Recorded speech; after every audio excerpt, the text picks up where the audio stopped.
Hi everyone, welcome to 6 Big Ideas for Teaching Phonological Awareness to Children with Hearing Loss who use spoken language. This online webinar is presented by the University of South Carolina Written Language Lab. I'm Crystal Werfel, and we'll be joined a little bit later by one of our doctoral students in the lab, Gabby Reynolds.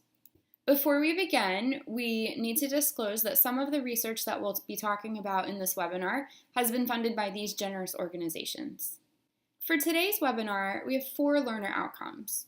First, learners will be able to explain the importance of phonological awareness for learning to read a written language that has an alphabetic script, such as English. Second, learners will be able to describe the phonological awareness performance of a specific population, in this case, children with hearing loss who use spoken language. Third, learners will be able to list 6 big ideas for teaching phonological awareness to this population. And finally, learners will be able to design phonological awareness teaching activities for these children. So let's get started. Reading outcomes for children with hearing loss in the U.S. historically have been quite poor. These blue boxes show the median grade level reading of children along the x-axis at different ages from 8 to 18, and these are from 1974. So we can see is that even 18-year-olds with hearing loss read on a median grade equivalent of about 3rd to 4th grade level. Now we've had great amplification technology increases since then. The FDA approved cochlear implants for children in 1990, but what we've seen has not been a parallel increase in reading outcomes. So in 2003, children with hearing loss still have very similar reading outcomes from those outcomes that we saw in 1974. So there's a need to think about other things that can help improve reading outcomes for children with hearing loss that aren't just providing better access to sound. So one of the things that we think about in my lab is phonological awareness. So what is phonological awareness? Really, it is an individual's ability to analyze the sound structure of spoken words. And importantly, this is an analysis that happens without thinking about how those words are spelled. So if an activity involves letters at all, it's not a phonological awareness activity. We like to think of phonological awareness as something that you can do in the dark. And the term phonological awareness, however, is very often used when we're actually referring to something more like phonics. And phonics is where we're talking about how sounds and letters are related. And you can refer to the supplemental materials that we've linked below for more information about different phon words that we use in schools. So now that we're all on the same page about what we're talking about when we talk about phonological awareness, let's talk about why it's important. We see 2 really main reasons to care about phonological awareness when our goal is teaching students to read. The first reason is that we've got decades of research that confirm that having adequate phonological awareness skills is one of the important foundational components of word decoding in children with normal hearing. The second is that we know that teaching phonological awareness to children with normal hearing results in improvements in their reading and their spelling skills.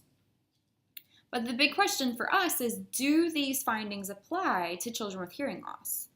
Children with hearing loss have decreased auditory access to speech sounds, so will their reading and spelling skills be dependent on phonological awareness, this very sound-based skill? And historically, we thought the answer was no. Instruction really focused on orthography, using letters to figure out how to read, rather than phonology for children with hearing loss. But with advances in amplification technology, our children with hearing loss now have better access to sound than they've ever had before. And consequently, skills related to sound, like phonological awareness, have really become increasingly looked at in terms of research for this population. And we're one of the research teams that's working on this question. In our ELLA study, which stands for Early Language and Literacy Acquisition in Children with Hearing Loss, we track the development of phonological awareness and other early language skills. Over time, we start at age 4. Currently, we've followed about 30 children with hearing loss and 30 children with normal hearing over the preschool period. Not all of them have quite gotten to age 6 yet. And we just received funding with Emily Lund at Texas Christian University to enroll more children at age 4 to follow through preschool, as well as continue tracking their development through the elementary school years. So here's what we've found so far with regard to phonological awareness.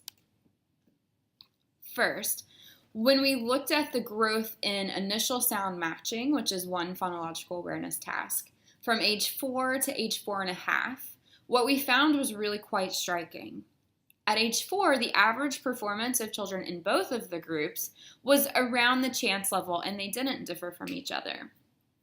But when we looked ahead to age 4.5, which is only 6 months later, there's a clear group difference here, such that the children with normal hearing have really started to be somewhat successful at this skill. But the children with hearing loss really haven't exhibited very much growth, if any, at all. Then we looked at these trends over time. This graph contains fewer participants than the one previously, so the numbers are a little different because not everyone has aged in to all of these testing times. But the pattern you can see is generally the same. What we see now is that the period between 4 and 4.5 appears to be a really critical one in phonological awareness development for children with hearing loss.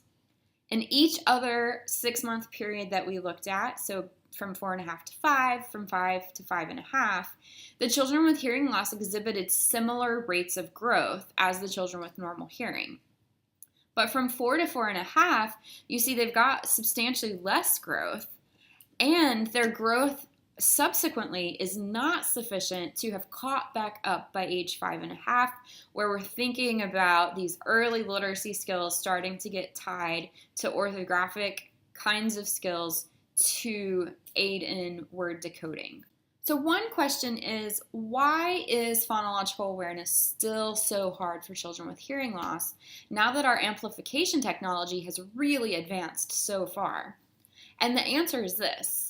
Cochlear implants and hearing aids don't give children normal hearing.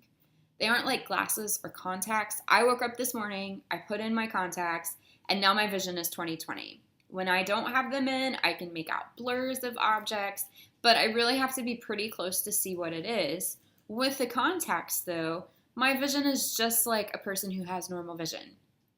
Amplification doesn't work that way. At least it doesn't work that way yet. Even with well-fit cochlear implants or hearing aids, children with hearing loss receive imperfect auditory access to the sounds of language. So now that we've talked about the general phonological awareness performance for children with hearing loss who use spoken language, let's dive right on into talking about 6 big ideas for teaching it. Here are the 6 big ideas, and we're going to walk through each one. The first big idea is be explicit. Explicit, systematic instruction for children with hearing loss is vital across a variety of language domains, including vocabulary. Phonological awareness is no exception to this. When we've implemented instruction in classrooms, we've sometimes used explicit prepackaged phonological awareness programs. We've also used programs that are less explicit.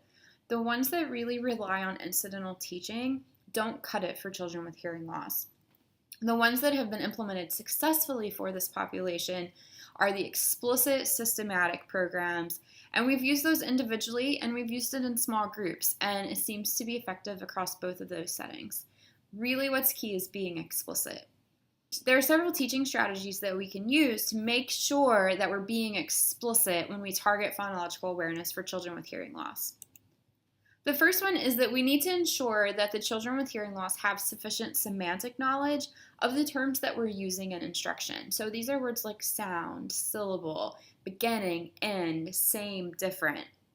And Emily Lund and Michael Douglas have a nice paper linked below where they present a model of explicit vocabulary instruction, and I recommend using this model to teach these words for children who don't have understanding of the terms. Next, we need to model how to analyze spoken words. So really what we want to do here is use a think aloud strategy to demonstrate to children how to solve that problem of analyzing the sounds of words. So for example, to model initial sound matching, I could say, I'm trying to figure out if these 2 words begin with the same sound. I wonder if they start with the same sound. Let's say them out loud and listen for the sound at the beginning of the words. My two words are mouse and sun. Mouse, sun. Mouse, sun. I do not hear the same sound at the beginning of those words. My mouth feels different at the beginning of those words too. Now let's look in this mirror while we say the words. Mouse, sun. Nope, they don't look the same either. These words do not start with the same sound. Mouse and sun, they start with different sounds. So that's an example of a way that you can model thinking through the problem of figuring out different tasks of phonological awareness. Third, one principle we should follow is to set up our activities so that our child is maximally successful. Early in this explicit instruction, the child's participation might be fairly minimal, such as repeating the answer that you give them. And then over time, we can systematically remove those scaffolding supports as the child gains skill on their own. But one of the things that we see with children with hearing loss who are working on their phonological awareness is that frustration comes very fast, and very soon after frustration comes complete giving up. So if we set up the activity so the child is maximally successful and we're always there scaffolding that right answer, if not outright giving it, then we've seen less frustration and giving up on the part of those children. Next, we may need to explicitly teach each target phoneme for children with hearing loss, and this is not something that happens in phonological awareness instruction for children with normal hearing. So children in our Werfel and Sheely 2014 study that's linked below, they did not generalize initial sound segmentation abilities to the sounds that we did not explicitly teach them. So that's something that we really should keep in mind when we're thinking about either designing treatment activities on our own or adapting treatment activities that exist as part of a program. So finally, in terms of being explicit, we want to provide appropriate feedback as the child attempts phonological awareness tasks independently. As with instruction, this feedback should be quite explicit. So we shouldn't just tell the child whether he or she arrived at the correct answer, but include reasoning for the child's success or non-success with the task. So for example, if a child gives me a correct response, I might give the feedback, oh, you're right, fan starts with f. When I say that word slowly, fan, f, is the first sound that I hear, and it's the first sound that I feel my mouth make. Fan starts with f. And then if I have a child who gives an incorrect response, I might say something like, oh, you know what, fan does not start with d. Let's say that word again. Fan. When I say that word, fan, I feel a f on my mouth at the beginning. Let's look while we say it again. Fan. Yep, I hear and I see f at the beginning of fan. Fan starts with f. Now it's your turn. What's the first sound in fan? And you can see I've really walked through the think aloud again. I've explicitly given the feedback that their answer was not the correct answer. Then I give them the answer and ask them to give it back to me. So those are our 5 things to really think about in terms of being explicit when we teach phonological awareness to children with hearing loss. Moving on to our next big idea. Big idea number 2 is to follow the developmental progression of the ability to analyze increasingly smaller units of sound. So we know that phonological awareness reflects one underlying skill, analyzing sounds and words, and it varies with respect to the different sizes of the sound units. That is, children's ability to analyze the sound structure of words proceeds in a really predictable developmental progression related to the size of the sound unit that we're analyzing. So children are first able to analyze larger units of sounds like words, syllables, rhymes, and then they're able to analyze smaller units of sounds like phonemes. So here's another way of looking at that. So first, we've got princess. And that's analyzing at a word level. So I'm able to pick out princess from the stream of speech. Then within that word princess, we have two syllables, prin and cess. Within each of those syllables, we have an onset and a rhyme. So for prin, the first syllable, we've got pr is the onset, in is the rhyme. For the second syllable, cess, we've got s is the onset and s is the rhyme. And then within those onsets and rhymes, we can break each one down into its component phonemes. So for p, we've got p and in we have I and n. S is a phoneme already, so we've still got the s. And then with s, we've got e and s. So it's much easier to analyze princess as a word in a sentence than it is to analyze p, r, I, n, s, s as the component sounds of that word. And we see this developmental progression with children with normal hearing, and our research suggests that children with hearing loss follow the same developmental progression. So we should be thinking about this issue of the size of the sound unit as we're choosing treatment goals and treatment targets. So that brings us to our third big idea for teaching phonological awareness for children with hearing loss. And the third big idea is to pay attention to the task difficulty. So we just talked about in terms of task difficulty with the size of the sound unit that we're analyzing. There's also difficulty in terms of the actual task itself that we're asking children to do. So in addition to sequencing instruction to match developmental progression in terms of those sound units, we also want to consider how difficult is this task when we're planning activities. So within each size sound unit, so here I just pulled out 3 rhymes, syllables, and initial sounds. Tasks that require judgment are the least difficult. So these are the kind of tasks where children decide if 2 words contain the same sound. So for example, do mop and hat start with the same sound?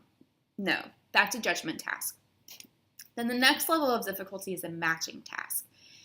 Matching tasks require children to find words that contain the same sound. For example, if I had 3 pictures, one's a duck, one's a lamp, one's a dad, I would say which of these words start with the same sound, and the child would match the duck and the dad. So more difficult even than matching are odd one out or oddity tasks. And in this kind of task, I would ask the child to select the word that does not match the other ones. So for example, if I had the words laugh, win, and won, and asked the child which word of these does not start with the same sound as the other ones, then the answer would be laugh, because win and won start with the same sound. So that's a bit more difficult to choose one that doesn't belong as it is to choose 2 that are the same.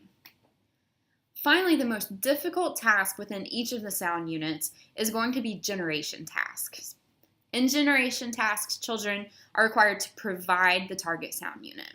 So an example task for that would be, I would say, what's the first sound in park? And the child would tell me p. So now let's move on to our fourth big idea. And this big idea is to strategically introduce classes of sounds. Now this is not something that we think about when we are targeting phonological awareness for children with normal hearing. In most of the published phonological awareness intervention programs, the properties of the phonemes haven't really been considered at all when choosing target words for activities.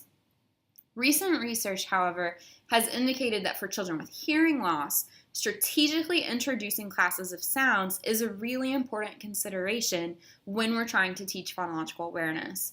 So we really should consider the properties of the phonemes that the words are made of when we're selecting these words for instruction. So here are 3 categories that we should be thinking about in terms of classes of sounds. So we want to think about the acoustic and the visual properties of the sounds in the words we choose. Children with hearing loss might not have adequate auditory access to high-frequency sounds, such as s or f. When we're planning instruction, we want to start with low-frequency sounds. And then we'll add in the high-frequency sounds after there's some level of skill with lower frequency. The same is true for visual cues. So sounds that are produced with minimal visual cues in the back of the mouth, such as k and g, tend to give children with hearing loss a lot of trouble. sounds that are produced at the front of the mouth, where you have a lot of visual cues, tend to be easier for the children with hearing loss.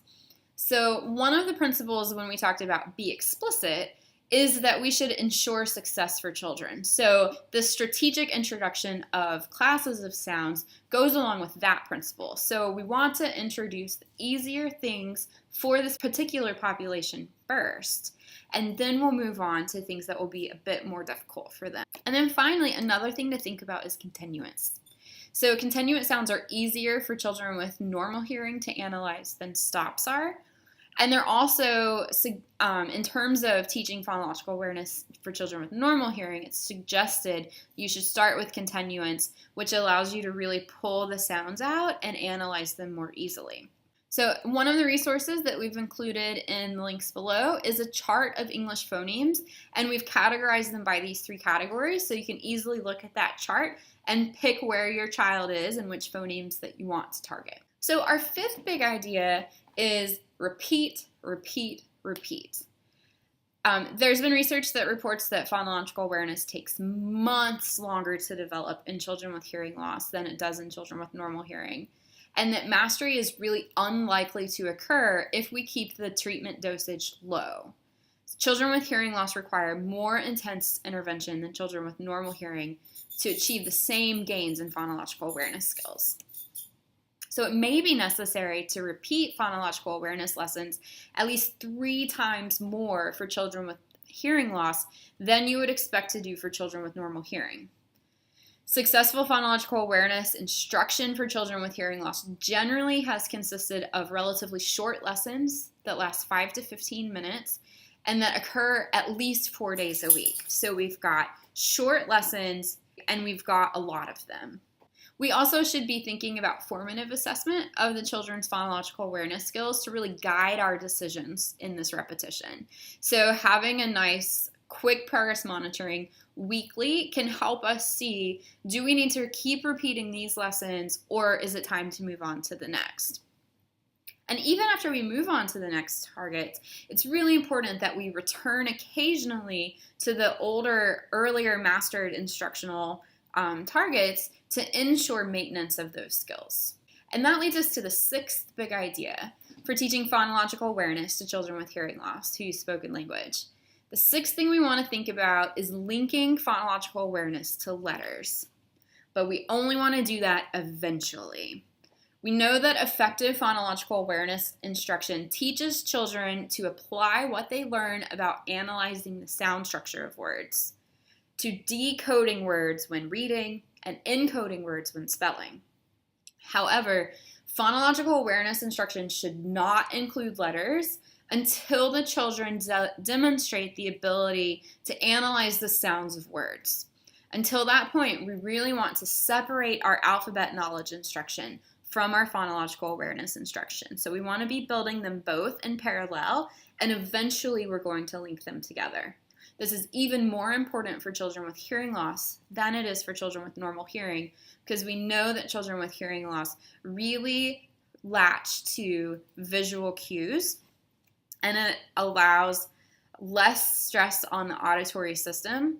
But in terms of phonological awareness, the letters are only going to help you analyze words for a few years when we've got easy one-to-one correspondence. But as you get older and the reading task becomes more difficult and we've got less transparent relationships, using letters to analyze sounds of words is going to not be as helpful for you. And we see that plateau at the 3rd or 4th grade level, and that's generally when we start to see a lot more complex decoding patterns in the words that we're expecting people to read.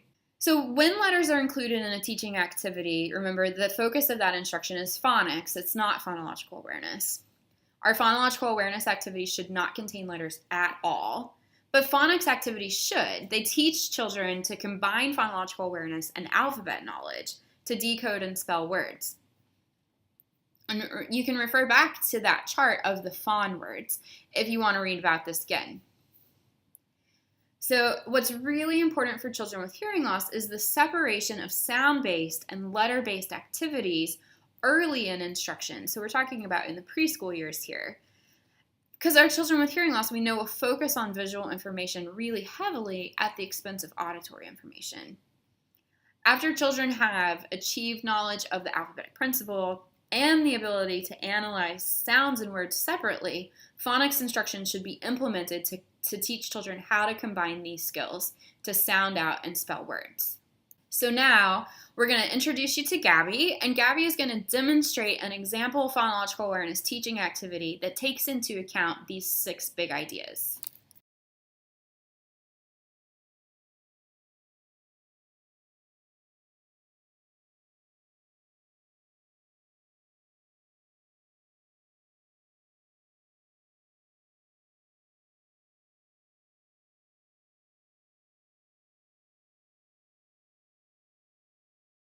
All right, so the first thing that we're going to do is we're going to listen to some words. And I want you to tell me if they start with the same sound. So let's think of the words milk and moon. Can you say them? Milk, moon. Milk, moon. I can feel it on my lips. Milk, moon, they feel the same. And I can hear the sound it sounds the same in both milk and moon.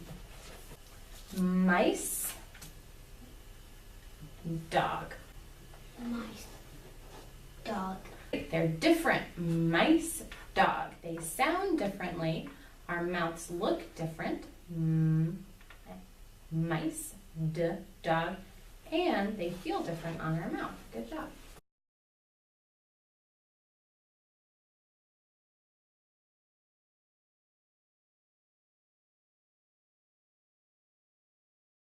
Now we're going to try this with another sound.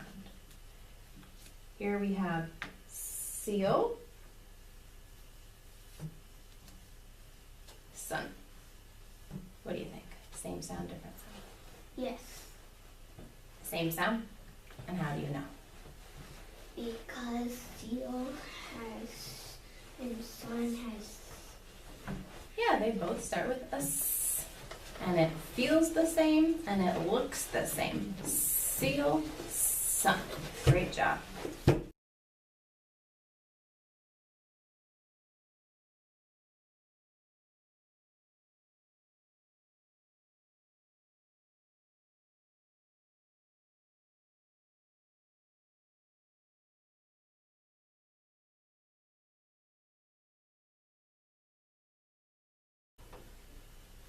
Let's think of the sound that starts with the sound that moon starts with.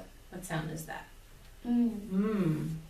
What other words also start with We have soap, straw,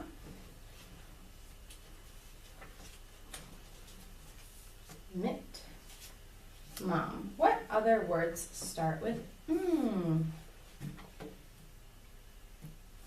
And what words are these? Mom and mitt. Mom and mitt start with Great job. Now, we're going to do something a little bit different.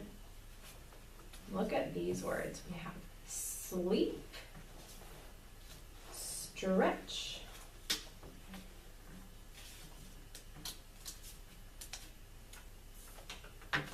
bug, and snow. Okay? Sleep, stretch, bug, and snow. Which word starts with a different sound?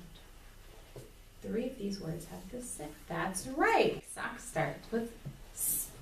Can you think of any other words that start with S? Snake. Snake. Snake. Yeah. What else? Sun. Sun. Some. These are some great words. Got one more.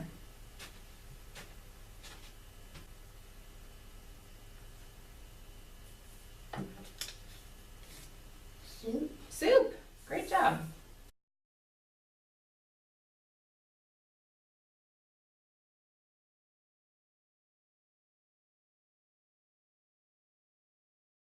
What letters are these? S. S. What sound does S make? S. Can you? So this is socks, sweet, mitt, bug, straw, mess, frog, man. Can you find all of the words that start with the S sound and start with S?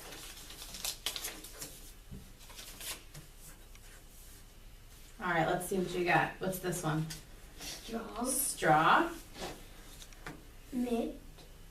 mitt. Does mitt start with S? No. Sock. Socks, Sweet. sweet. So you can see that as Gabby was working with Trevor, she was using these 6 big ideas for phonological awareness instruction with children with hearing loss. She was being very explicit, so she was not only explaining the task that she expected Trevor to do, she was also giving explicit instruction about how he can be successful at that task.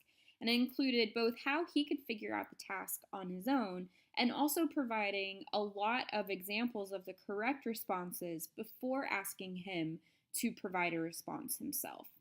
She was following the developmental progression of phonological awareness and also paying attention to task difficulty within that developmental progression. She introduced classes of sounds strategically. She started with sounds that we know are easier for children with hearing loss to analyze, but eventually added in those more difficult sounds. She provides a lot of repetition, so we want to both provide lots of repetition each time that we have an activity, so lots of opportunities to see someone do that activity successfully or to try to do that activity successfully on his own. And also what we want to do is provide a lot of repetition across sessions of these activities. So we expect that children with hearing loss will require more repetition, a longer amount of time to acquire these skills than children with normal hearing. And then finally, she linked his phonological awareness skills to letters. But we only do that after we see that there is a level of success with that type of phonological awareness skill. And then we want to add in those letters so that we are directly, explicitly linking to decoding types of skills. Thank you so much for joining us for this online webinar today.